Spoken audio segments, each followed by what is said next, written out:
Hello and welcome to the New York Sports Show, America's #1 all New York sport podcast. I'm your host, Dominic Konowski.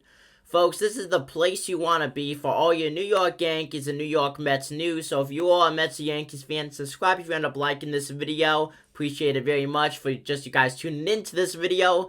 Let's get into these predictions for the 2022 MLB season. These predictions are based off of sole stats and projections. Now, we're going to start in the American League, going over to the National League. So, American League East, Toronto Blue Jays, first place, winning 105 games. That's a 105-57 record. The Blue Jays have built up their starting rotation to obviously be one of the best in the league, undoubtedly the best in the American League East, along with a solid bullpen that could close out games. And they have a good variety of position players. You got Guerrero Jr., you have Danny Jansen, who's a power-hitting catcher who gets a lot of base hits. Besides that, nothing too much, though. Batting just above 200 overall, but he is there in those clutch scenarios. Not to mention, great offensive and defensive player. Shortstop Bo Bichette, you gotta love his skills.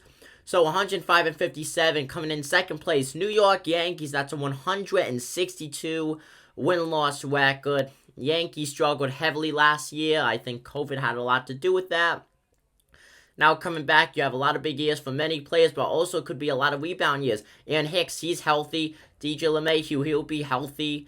Gleyber Torres, he's back. Miguel Andujar, I think he'll have a solid season. Yankees have a lot of options everywhere. Only thing that worries me, though, is that starting rotation. How are the starting pitchers going to do? Yankees really a hospital. Even some in the bullpen for pitching when it comes to injuries. I'm really excited, though, to see how Clay Holmes and Nestor Cortez is going to do this season. Not to mention newly acquired position player, shortstop. You can play all the infield. You have Isaiah Falefa, IKF, who's been a beast so far in spring training. And then, of course, Josh Donaldson, he has that veteran experience.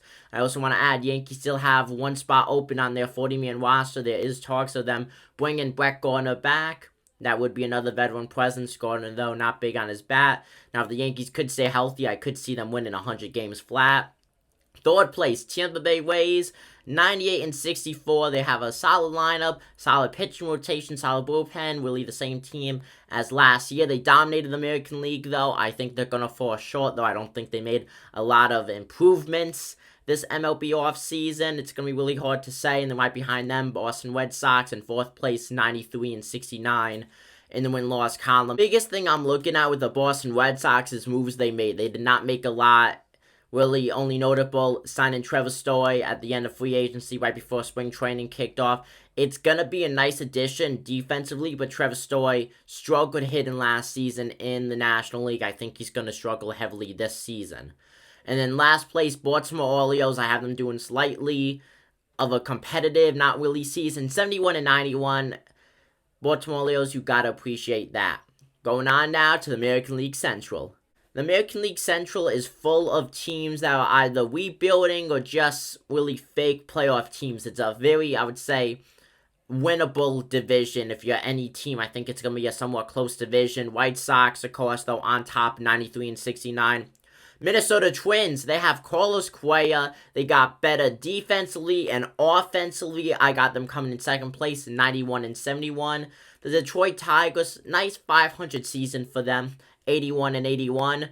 The Cleveland Guardians, under a new name, but still blowing games, 80-82, 2 games below 500. And then the Kansas City Royals, a miserable 10 games below that 500 win percentage mark, 76-86 in the win-loss column.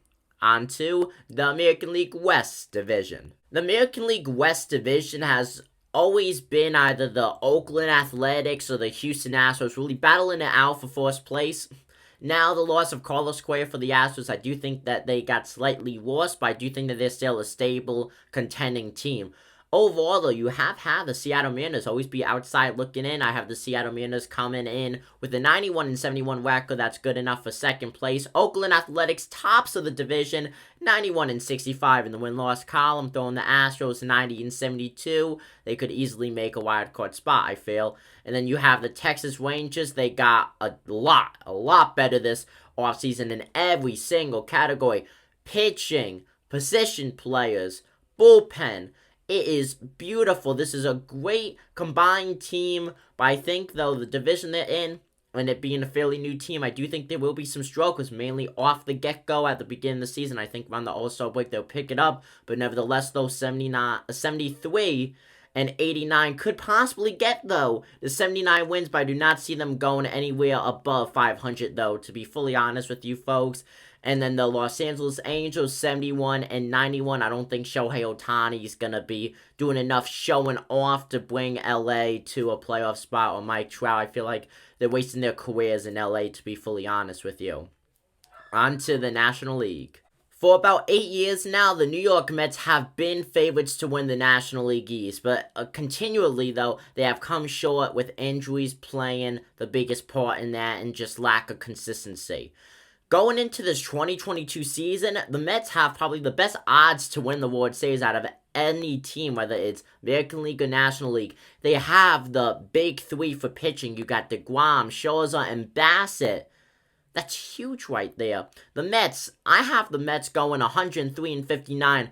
The Atlanta Braves will barely able to go above 500 and make the playoffs with Freddie Freeman, who hit 300. They just lost a 300 hitter. I feel like they're going to struggle this season. Barely go above 500. 82 and 80. Philadelphia Phillies, 81 and 81. Joe Girardi, great manager, but there's really no valuable assets on that team except for Bryce Harper, sadly.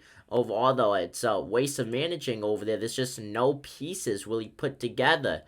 Miami Marlins, they've been getting slightly better each and every season, 79 and 83. They could possibly land 81 and 81, but I don't think they will go above 500, though.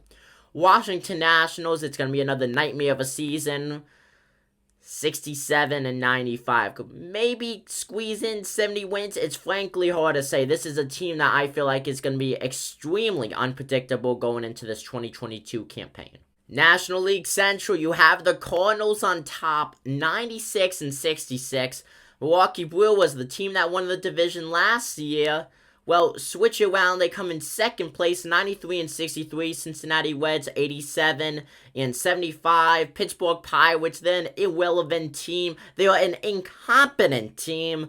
They are 74 and 88, just outbesting the Cubs by 1 win, 73 and 89. In the win-loss column, the Chicago-based team will stand. On to the National League West. The Dodgers are going to dominate. All I gotta say, 113-49. It's going to be one of the best seasons that we have seen in a team in MLB history. It's going to be such a historic season. Giants, though, they were surprises last season. They were kind of like the New York Knicks. No one expected them to do so well. They won over 100 games. I think they're going to do the same this season, 105 and 57. San Diego Padres, they are without Fernando Tatis Jr. for the first 3 months. 3 months of the season, that's huge. That's a killer right there. Without Tatis Jr., the Padres are going to struggle early on. Will he do enough, though, when he comes back? He's going to be behind bigly. Padres, 84 and 78, another unstable season for that team. And then you have the Colorado Rockies. Nothing really to change there, 78 and 84. And then the Diamondbacks squeezing in barely from just not losing 100-plus games. 99 losses gives them 63 wins, so 63 and 99 in the win-loss column. The Diamondbacks go. Lost season for them. Overall, your top 5 teams in the MLB this season, you have the Dodgers 113 and 49, the Toronto Blue Jays 105 and 57, the Giants also 105 and 57, New York Mets 103 and 59. I have them doing better than the Yankees, who are 162 in the win-loss column. Folks, comment down below what you guys think about these predictions. Subscribe if you're not liking the vibe. Just thank you guys so much overall for watching this video in whole. It means so much to me, and I really cannot stress that enough. I hope you guys liked my predictions. I'm Dominic Konoweski. I'm signing out. Take it easy, folks.